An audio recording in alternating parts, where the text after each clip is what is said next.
हवा महल विधायक बाबा बाल मुकुंद आचार्य आए झुंझुनू। विधायक ने छावनी के बालाजी मंदिर में किया सामूहिक हनुमान चालीसा। मीडिया से बातचीत में कहा, वक्फ बोर्ड में लैंड जिहाद चल रहा है, इसमें संशोधन की सख्त जरूरत है, जबकि हिंदुओं को अपने आराध्य की पूजा अर्चना के लिए भी कोर्ट जाना पड़ता है। इस बोर्ड से खुद मुस्लिम लोग भी हैं पीड़ित। बेशकीमती जमीनों पर वक्फ बोर्ड कर रहा है कब्जे। एक देश एक नियम बने ताकि सभी समान रहे। जयपुर जिले के हवा महल विधायक बाबा बाल मुकुंद आचार्य आज झुंझुनू दौरे पर रहे। झुंझुनू शहर में विधायक ने छावनी के बालाजी मंदिर में सामूहिक हनुमान चालीसा में शिरकत की। मीडिया से बातचीत में विधायक बाबा बाल मुकुंद आचार्य ने वक्फ बोर्ड को लेकर बड़ा बयान देते हुए कहा कि वक्फ बोर्ड में लैंड जिहाद चल रहा है। बोर्ड बेशकीमती जमीनों पर अपने बोर्ड लगाकर कब्जे कर रहा है। इसका जो मूल उद्देश्य था वह तो रहा नहीं। इस बोर्ड में जमीनों का गोरख धंधा चल रहा है। बोर्ड से मुस्लिम लोग भी हैं पीड़ित। मेरे खुद के विधानसभा में बहुत से मुस्लिम परिवारों को इस बोर्ड ने बेघर कर दिया। कांग्रेस ने यह बोर्ड बनाकर बहुत बड़ी गलती की है, जबकि भारत में हिंदुओं को अपने आराध्य की पूजा अर्चना के लिए कोर्ट तक जाना पड़ रहा है। संविधान में एक देश एक नियम बने ताकि सभी लोग समानता से रह सके।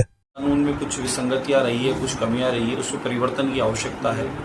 ये लैंड जिहाद चल रहा है, ज़मीनों पर कब्जा करने का काम चल रहा है। आज पूरे भारतवर्ष में जहां देखिए वहां हरे रंग का एक बोर्ड लगा होता है, लिखा होता है वक्फ बोर्ड। तो वक्फ बोर्ड को इतनी क्या भूमि अतिक्रमण की आवश्यकता पड़ रही है कि चारों ओर ये वक्फ बोर्ड अपनी भूमियों का अतिक्रमण करता है। फिर एक देश एक कानून की हम बात कर रहे हैं, तो फिर यहाँ पर ऐसी क्या परिस्थितियाँ हैं कि इनका कोर्ट अलग होगा, नियम कायदे अलग होंगे और वहाँ का फैसला मान्य होगा। और ऐसा क्या कानून बना दिया कांग्रेस ने कि किसी की भी ज़मीन हो उसको नोटिस नहीं दिया जाता और वक्फ बोर्ड अपना बोर्ड लगा के कब्जा कर लेता है। वो राजस्व की हो और या फिर निगम की हो, जेडीए की हो, पालिका की हो, किसी भी डिपार्टमेंट का वो भूमि बोल रहा हो, किसी व्यक्ति विशेष का स्वयं का और ये बोर्ड लगा दे तो कहते हैं हमारी हो गई। तो इसमें परिवर्तन होने की आवश्यकता है। समय अनुरूप परिवर्तन परंपरा है। तो अगर कुछ कमियां कांग्रेस की तरफ से रही है तो उसे परिवर्तन होना ही चाहिए।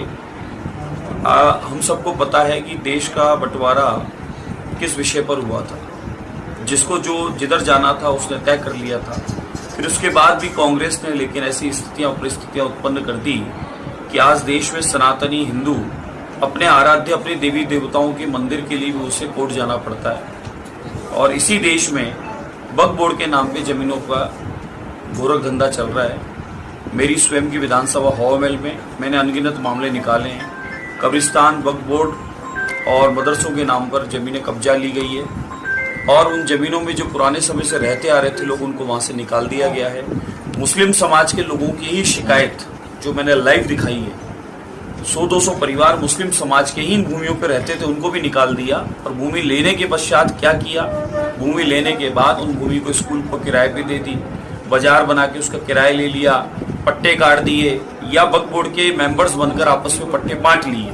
ये गोरख धंधा चल रहा है वक्फ बोर्ड के नाम पर। तो इस पर अगर संशोधन होता है तो बहुत अच्छी बात है। एक देश एक कानून की हम बात करते हैं और वही लोग संविधान की जो बात कर रहे हैं, संविधान कहते हैं कि हम संविधान के मानने वाले हैं, तो संविधान को मानना चाहिए, संविधान अनुरूप चलना चाहिए।